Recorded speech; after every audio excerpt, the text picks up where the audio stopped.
여러분은 외계인의 존재를 믿으시나요? 칼 세이건은 말했습니다.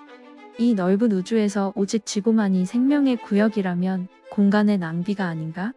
저 역시 칼 세이건의 말에 공감합니다. 저는 외계인의 존재를 믿으며 외계인에 대한 호기심이 강해 SF 영화를 매우 좋아합니다. 대부분 SF 영화에서는 자극적인 재미를 위해서 외계인과 전쟁을 합니다. 하지만 실제 과학자들은 우리가 외계인을 조우한다고 해도 큰 문제는 발생하지 않을 거라 말합니다. 그들은 딱히 인간에게 관심이 없을 것이라 합니다. 놀랍게도 외계인은 지구 가까이에 살고 있을 수도 있습니다. 그곳은 바로 목성의 위성인 유로파입니다. 유로파에 대해 알아보기 전에 우주에는 외계인이 얼마나 있을지 알아봅시다. 우선 우리 은하에 있을 수 있는 외계인의 수를 짐작해봅시다. 우리 태양과 같은 항성이 지구와 같은 행성을 거느릴 확률은 200분의 1입니다. 우리 은하에는 약 2000개의 항성이 있으니 지구와 같은 행성이 10억 개 정도 존재합니다. 10억이라니 벌써 어마어마하죠?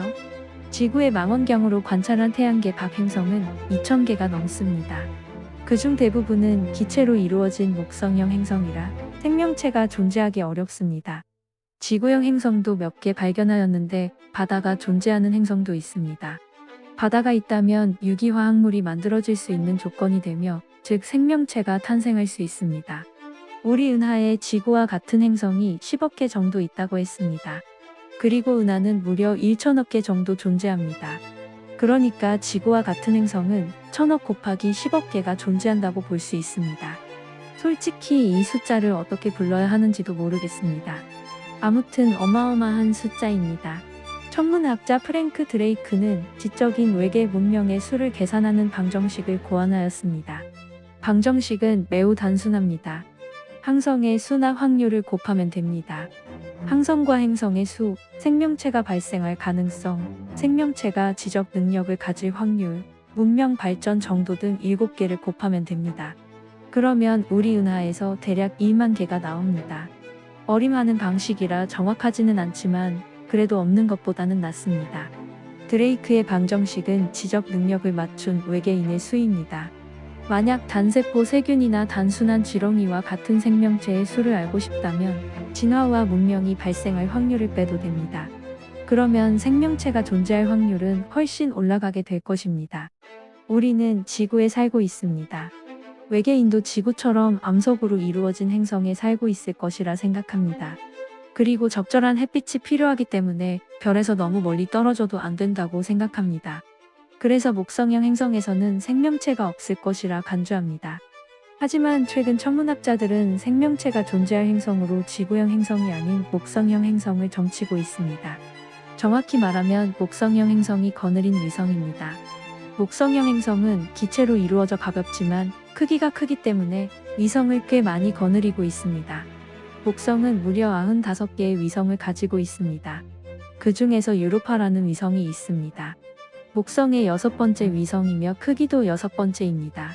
태양으로부터 멀리 떨어져 있어서 표면은 얼음으로 덮여 있습니다.